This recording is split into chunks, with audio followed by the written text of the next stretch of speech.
Laissez-moi vous conter une histoire. L'histoire d'une petite fille qui a grandi à la campagne entourée d'animaux et de toutes sortes de végétaux. Enfant d'agriculteur, elle aimait se rendre dans les champs afin d'aider ses parents. Elle profitait de la présence des nombreux rochers entassés et des arbres vieillis par le temps pour embarquer dans son imaginaire.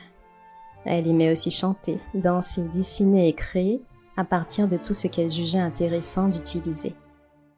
De nature très curieuse, elle pouvait rester des heures et des heures à observer les insectes évoluer sous ses yeux. De la fourmi transportant une feuille jusqu'à son nid, au papillon se délectant du doux nectar de la fleur voisine. Toutefois, en grandissant, la jeune fille s'éloigna progressivement de cette richesse qui l'avait tant bercée. En enchaînant expérience sur expérience, à la recherche de sa vérité. Tous les soirs, elle ne pouvait s'empêcher de ruminer et de se questionner, car elle se sentait incomplète et désespérée, de ne pas avoir encore trouvé de réponse en guise de clé.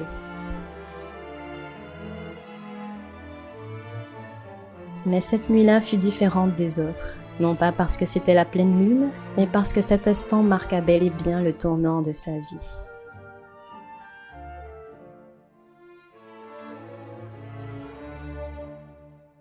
Alors qu'elle se demandait pour l'énième fois le sens de son existence, elle sécha ses larmes.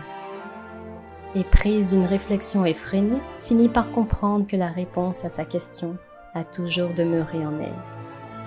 Ainsi, elle décida par le bien de projets qu'elle nomma mycéliens de partir à la rencontre de la vie, afin de mieux la comprendre, d'être au plus proche d'elle et de partager tout ce qu'elle a à nous offrir avec autrui. Elle croisa sur son chemin des personnes engagées et passionnées qui l'aidèrent dans sa quête de savoir par le biais de précieuses informations et d'histoires tout aussi incroyables que variées.